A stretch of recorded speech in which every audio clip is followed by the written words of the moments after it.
സാന്ദ്രാനന്ദാവബോധാത്മകമനുപമിതം കാലദേശാവധിഭ്യാം നിർമുക്തം നിത്യമുക്തം നിഗമശതസഹസ്രേണ നിർഭാസ്യമാനം അസ്പഷ്ടം ദൃഷ്ടമാത്രേ പുനരുപുരുഷാർത്ഥാത്മകം ബ്രഹ്മതത്വം തത്താവത് ഭാതി സാക്ഷാത് ഗുരുഭവനപുരേഹന്ത ഭാഗ്യം ജനാനാം. നമസ്കാരം. സനാതന ധർമ്മസംഹിതകളിലെ വിജ്ഞാനശകലങ്ങൾ പങ്കുവയ്ക്കാനായുള്ള നാദശ്രീ ചാനലിലെ മറ്റൊരു ഭാഗത്തേക്ക് എല്ലാവർക്കും സ്വാഗതം. പ്രിയരെ, ചാനൽ സബ്സ്ക്രൈബ് ചെയ്യാനും ലൈക്ക് ചെയ്യാനും ഓർമ്മപ്പെടുത്തിക്കൊള്ളുന്നു. സബ്സ്ക്രൈബ് ചെയ്തവർക്കും ലൈക്ക് ചെയ്തവർക്കും നന്ദി രേഖപ്പെടുത്തിക്കൊള്ളുന്നു. ശ്രീമൻ നാരായണീയത്തിൽ 60 ദശകം കഴിഞ്ഞു. 61ാമത്തെ ദശകമാണ് ഇനി പറയാനുള്ളത്. ഈ വൃത്തം വംശസ്ഥം. ഈ ദശകം വംശസ്ഥം എന്ന വൃത്തമാണ്. തതച്ച വൃന്ദാവനതോതിദൂരതോ വനം ഗതത്വം ഖലു ഗോപഗോകുലൈ കൃദന്തരേ ഭക്തതരദ്വിജാംഗന കദംബകാനുഗ്രഹണഗ്രഹംബകൻ. തഥാ ച അതിനുശേഷം ഭഗവാൻ വനംഗത എന്ന് പറഞ്ഞിരിക്കുകയാണ്. കാട്ടിൻ്റെ ഉള്ളിലേക്ക് പോയി. ഈ ഒരു കാട്ടിലേക്കുള്ള യാത്രയിലൊരു ഉദ്ദേശം ഇവിടെ പറഞ്ഞിരിക്കുന്നു. ഭക്തതര ദ്വിജാംഗന അനുഗ്രഹം. ഭക്തതര ദ്വിജാംഗന, ദ്വിജാംഗന ബ്രാഹ്മണ സ്ത്രീകൾ. ദ്വിജൻ ബ്രാഹ്മണൻ, ദ്വിജാംഗന ബ്രാഹ്മണ സ്ത്രീ. എങ്ങനത്തെ ബ്രാഹ്മണ സ്ത്രീ? ബ്രാഹ്മണ സ്ത്രീ ആയതുകൊണ്ടൊരു നേട്ടമൊന്നുമില്ല. ഭക്തതര, അവിടെ അവർക്ക് ഭക്തി ഉണ്ടായിരുന്നു. അത് ശ്രേഷ്ഠത തന്നെയാണ്. അവിടെയാണ് ശ്രേഷ്ഠത. ഭക്തതര ദ്വിജാംഗന, ഭക്താഗ്രേസകളായിട്ടുള്ള സ്ത്രീകൾ ചിലർ ഉണ്ട്. ഓ, സ്ത്രീകളല്ല കേട്ടോ, ചിലരൊക്കെ യൂട്യൂബിൽ കണ്ടു ഞാനേ. 16,108 ഗോപികളാണ് കൃഷ്ണന്. എന്താണ് അതിൻ്റെ താല്പര്യം? അവിടെ തന്നെ തെറ്റി. 16,108 ഗോപികകളാണ്. 16,108 പത്നിമാരാണ്. അവരൊന്നും ഗോപികകളല്ല. എല്ലാവരും രാസക്രീഡയിൽ ഭഗവാൻ അനുഗ്രഹം കൊടുത്തവരാണ് ഗോപികൾ. അവർ വേറെ, പത്നിമാർ വേറെ. അവിടെ പറഞ്ഞു ദ്വിജൻ, ഇവരും ഗോപസ്ത്രീകളല്ല, അവരല്ല. ഭക്തതര ദ്വിജാംഗന, ഭക്തകളായിട്ടുള്ള ബ്രാഹ്മണ സ്ത്രീകളാണ്. ചിലരുടെ പത്നിമാരാണ്, വിവാഹം കഴിഞ്ഞവരാണ്. ഗോപികമാർ വിവാഹം കഴിയാത്തവരാണ്. വ്യത്യാസമുണ്ട്. കദംബകാനുഗ്രഹണാഗ്രഹം, അവരെ അനുഗ്രഹിക്കാൻ. അനുഗ്രഹണാഗ്രഹം, അനുഗ്രഹിക്കാനുള്ള ആഗ്രഹത്താൽ ആണ് പോയത്. ഒരു ഉദ്ദേശം ഉണ്ടായിരുന്നു. ഈ കാട്ടിൻ്റെ പ്രദേശത്തേക്ക്, പ്രത്യേക പ്രദേശത്തേക്ക് പോകുന്നതിൽ സൂചിപ്പിച്ചു. ഇതെന്താണെന്ന് മേലിൽ പറയും. ഹൃദന്തരേ വഹൻ, ആ ആഗ്രഹം ഉള്ളിൽ വഹിച്ചുകൊണ്ട് ത്വം ഗോപ ഗോകുലൈ സഹ, ഗോപന്മാരോടും ഗോകുലത്തിലുള്ളവരുടെയും കൂടെ വൃന്ദാവനത അതിദൂരത വനംഗത, വൃന്ദാവനത്തിൽ നിന്നും കുറച്ച് അകലെയുള്ള ഒരു കാട്ടിലേക്ക് പോയല്ലോ. ഖലു,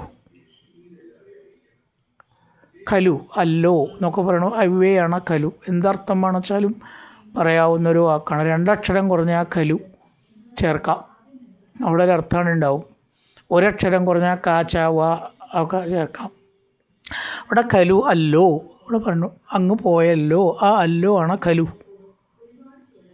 വൃന്ദാവനതോ തതച്ച വൃന്ദാവനതോ അതിദൂരതോ, കുറച്ച് ദൂരത്തുള്ള ഒരു കാട്ടിലേക്ക് പോയി. എന്തിന്? ആരോടുകൂടി പോയി? ഗോപഗോകുലൈ സഹ, ഗോപഗോകുലന്മാരോട് കൂടെ. എന്തിനു വേണ്ടിയിട്ട്? ഭക്തതര ദ്വിജാംഗനാനുഗ്രഹണം, അനുഗ്രഹം. ഭക്തജനങ്ങളായ ബ്രാഹ്മണ സ്ത്രീകളെ അനുഗ്രഹിക്കാൻ വേണ്ടി പോയി. ആ ആഗ്രഹം ഹൃദയത്തിൽ വെച്ചുകൊണ്ട് ഹൃദന്തരേ വഹൻ, ഹൃദയത്തിൽ വെച്ചുകൊണ്ട്, ആഗ്രഹം ഹൃദയത്തിൽ സൂക്ഷിച്ചുകൊണ്ട് ഭഗവാൻ അങ്ങോട്ട് പോയി. തതോ നിരീക്ഷ്യ ശരണേവനന്തരേ കിശോരലോകം ശുരിതം ദൃശാകുലം അദൂരതോ യജ്ഞപരന്തിജൻ പ്രതി വിസർജയോ ദീതി വിയാചനായ താൻ. കുറച്ചിങ്ങനെ കഴിഞ്ഞു. രാവിലെ തന്നെ എന്തെങ്കിലും കഴിക്കലൊന്നും പണ്ടില്ല ത്രിഭാരതത്തിൽ. ബ്രേക്ക്ഫാസ്റ്റ് നമ്മുടെ സിസ്റ്റം അല്ല എന്നാണ്. ഉച്ചയ്ക്ക് ഊണ് കഴിക്കുക, അത്രയേ ഉള്ളൂ.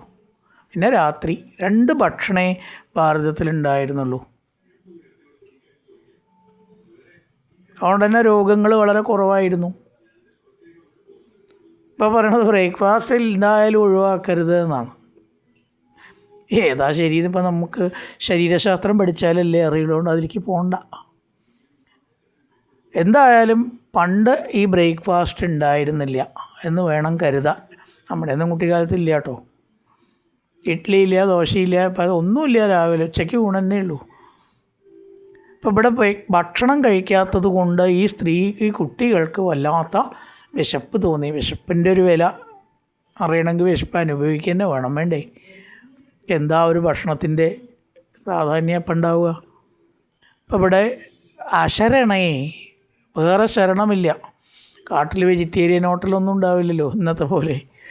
അശരണേ നിരീക്ഷ്യ, പാവങ്ങളായിട്ടുള്ള കുട്ടികൾ, കോപന്മാർ വിശന്ന് ബുദ്ധിമുട്ടുന്ന കണ്ടപ്പോൾ അങ്ങനത്തെ കിശോരലോകം. എങ്ങനത്തെ കിശോരലോകം? ക്ഷുതിതം തൃഷാകുലം. തൃഷം എന്ന് പറഞ്ഞാൽ ദാഹം, ക്ഷുത്ത് എന്ന് പറഞ്ഞാൽ വിശപ്പ്. രണ്ടും കൂടി ഇങ്ങനെ വന്നാൽ പിന്നെ പറയാനില്ല. വിശപ്പും ദാഹവും കൊണ്ട് വെള്ളം കുടിക്കാനും കിട്ടിയില്ല. കിശോരലോകം. ആ കുട്ടികളെ കണ്ടപ്പോൾ ഭഗവാന് കാരുണ്യമുണ്ടായി. പാവങ്ങൾക്ക് എന്താ ഒരു മാർഗം കാണിച്ചു കൊടുക്കുക. അദൂരതോ യജ്ഞപരന്തിജൻ പ്രതി വിസർജയോ ദീതി വിയാചനായ താൻ. പണ്ടൊക്കെ ഈ യജ്ഞത്തിനോട് കൂടിയിട്ട് അന്നദാനം ഉണ്ടാവും. ഇപ്പോൾ പല ദിക്ക് കൂടി നടന്ന് വിശക്കണവർക്കൊക്കെ ഒരു ആശ്രയമാണ് ഈ അന്നദാനം ക്ഷേത്രത്തിൽ. ഇന്നിപ്പോൾ അതിൻ്റെ ആവശ്യമൊന്നുമില്ല. കാരണം ഹോട്ടലുണ്ട്, മറ്റ് ഭക്ഷണ സൗകര്യമുണ്ട്. ആർക്കും അങ്ങനെ വിശന്ന് വലഞ്ഞവരൊന്നും ഇന്നില്ല. പണ്ടതൊരു ആവശ്യമായിരുന്നു. ബ്രഹ്മാലയത്തിലോ ദേവാലയത്തിലെ ഭക്ഷണം കഴിക്കൂ, എങ്കിലോ ക്ഷേത്രത്തിൽ അല്ലെങ്കിൽ ബ്രാഹ്മണ ഗൃഹത്തിൽ, വേറെ എവിടെ നിന്നും കഴിക്കില്ല എന്നാണ്. പാടില്ല. കാരണം വിശ്വസ്തതയില്ല. ഭക്ഷണത്തിൽ ഏറ്റവും പ്രധാനം ഈ വിശ്വസ്തതയാണ്. നല്ല ഡോക്ടർമാർ അസുഖമാണോ പറഞ്ഞു നോക്കൂ. പ്രത്യേകിച്ച് വയറിൻ്റെ അസുഖമായി അപ്പം ചോദിക്കും, പുറത്തുനിന്ന് ഭക്ഷണം കഴിക്കലുണ്ടോ? നല്ല ഡോക്ടർമാർ പക്ഷേ അപ്പം ചോദിക്കിയത്. അതുകൊണ്ട് ഒരുപാട് പ്രശ്നങ്ങളുണ്ടാവാം എന്നാണ്. സൈക്കോളജിക്കലി തന്നെ നമുക്കിഷ്ടപ്പെട്ടവർ വിളമ്പിത്തരുമ്പോഴും ഇപ്പൊക്കെ മേശപ്പുറത്ത് വെച്ച് പോക്കാം, അവിടെ തന്നെ പോയി എന്നാണ്. തണുക്കും, എടുത്ത് കഴിക്കുക. ഇഷ്ടപ്പെട്ടവർ വേണ്ട വിധത്തിൽ വിളമ്പിത്തരണം. അവിടെ വെച്ചാൽ പോയാൽ നമുക്ക് കുറച്ചും കൂടി വേണമെങ്കിലോ നീട്ട് പോയി ചോദിക്കണ്ടേ? അധികമായിച്ചാലോ വേസ്റ്റല്ലേ? അപ്പോൾ ഒരാളുടെ ഇഷ്ടത്തിനനുസരിച്ച് വിളമ്പി കൊടുക്കുക എന്നത് നമ്മുടെ ഇന്നത്തെ കാലത്ത് ഇല്ലാണ്ടായി. ഹോട്ടലിൽ നമുക്ക് എത്ര ഇഷ്ടപ്പെട്ടാലും അവർ പൈസ കിട്ടാൻ വേണ്ടിയിട്ടാണ് വിളമ്പി തരണത്. ഇഷ്ടപ്പെട്ട ആൾ മാതൃഹസ്തേന ഭോജനം എന്ന് പറയും. അങ്ങനെയുള്ളൊരു മനഃശാസ്ത്ര സുഖം ഹോട്ടലിൽ കിട്ടുന്നില്ല. പുറത്തെവിടെയും കിട്ടില്ല. അത് വീട്ടിലിരുന്ന് കഴിച്ചാൽ തന്നെ കിട്ടൂ. അപ്പോൾ ഇവിടെ എന്താ പറയാൻ കാരണം? വേറെ ഭക്ഷണമൊന്നും വഴിയില്ലാത്തത് കൊണ്ട് യജ്ഞം നടത്തുമ്പോൾ അതിന് അന്നദാനം ഉണ്ട് എന്നുള്ളതിന് പറഞ്ഞു വന്നതാണ്. അപ്പോൾ അത് പലർക്കും ആവശ്യമായിട്ട് വരും. അപ്പോൾ അവിടെ ഒരു യജ്ഞം നടക്കുന്നത് ഭഗവാൻ അറിയാം. അവിടത്തേക്ക് ഈ കുട്ടികളെ പറഞ്ഞയച്ചു എന്ന് പറയാണ്. അദൂരത്തോ, അധികം ദൂരത്തല്ല, അത്ര അടുത്തുമല്ല, ആണല്ലോ. അദൂരതോ, കുറച്ച് ദൂരത്ത് അപ്പുറത്തേക്ക് യജ്ഞപരാൻ ദിജാൻ, യജ്ഞം നടത്തുന്ന ബ്രാഹ്മണർ ഉണ്ട്. അവർ യജ്ഞം നടത്തുക. അവിടെ അന്നദാനം കിട്ടും. അന്നം കിട്ടുമെന്നും പറഞ്ഞിട്ട് ഭഗവാൻ എന്ത് ചെയ്തു, ഇവരെ അങ്ങോട്ട് അയച്ചു. കുട്ടികളെ നിങ്ങൾ അങ്ങോട്ട് പൊക്കോളിൻ, ഭക്ഷണം കിട്ടുട്ടോ. വിശക്കണവർക്ക് ഭക്ഷണം കിട്ടുക എന്ന് പറഞ്ഞാൽ അതിലപ്പുറം വേറെ എന്തെങ്കിലും ഒരു സ്വർഗമുണ്ടോ? വ്യസർജയോ അവരെ അയച്ചു, പറഞ്ഞയച്ചു. എന്തിന്? ദീതി വിയാചനായ. ദീതി എന്ന് പറഞ്ഞാൽ അന്നം. ഹിന്ദിയിൽ ദീതി എന്ന് പറഞ്ഞാൽ ഏതോ ഒരു അല്ലേ അമ്മായിയോ എഴുത്തിയമ്മയോ ആരൊക്കെ ദീതി എന്ന് പറയുക. സംസ്കൃതത്തിൽ ദീതി എന്ന് പറഞ്ഞാൽ അന്നം, ചോറ്. അത് ചോദിക്കാനായിക്കൊണ്ട് ദീതി വിയാചനായ തതോ അശരണെ നിരീക്ഷ്യ, അശരണരായി കണ്ടിട്ട് ആരെ കണ്ടു? കിശോരലോകം വനാന്തരേ കിശോരലോകം അശരണെ നിരീക്ഷ്യ, കുട്ടികൾ ഗതികെട്ടു അവശരായി എന്ന് കണ്ട് യജ്ഞപരാൻ ദ്വിജാൻ, യജ്ഞം ചെയ്യുന്ന ബ്രാഹ്മണരോട് ദീതി വിയാചനായ വിസർജയ, ചോറ് ചോദിക്കാനായിക്കൊണ്ട് അയച്ചു. കുട്ടികളെ അങ്ങോട്ട് പൊക്കോളി, നിങ്ങൾക്കൊക്കെ ഭക്ഷണം കിട്ടും എന്ന് പറഞ്ഞ് ഭഗവാൻ യജ്ഞം നടത്തുന്ന സ്ഥലത്തേക്ക് പോയി. തതച്ച വൃന്ദാവനതോ അതിദൂരതോ, കുറച്ച് ദൂരം കേട്ടോ. വനംഗത ത്വം ഖലു ഗോപഗോകുലൈ ഹൃദന്തരേ, എന്തിനു പോയി? ഭക്തജനങ്ങളെ, സ്ത്രീകളെ അനുഗ്രഹിക്കാൻ. ഹൃദന്തരേ ഭക്തതര ദ്വിജാംഗനാകദംബകാനു ഗ്രഹണഗ്രഹം വഹൻ തതോ നിരീക്ഷ്യ ആശരണേ, ആണ് ദീർഘമുണ്ട് അവിടെ, ശരണേ എന്നല്ല ആശരണേ, ശരണമില്ലാത്തവരായി കണ്ടിട്ട്.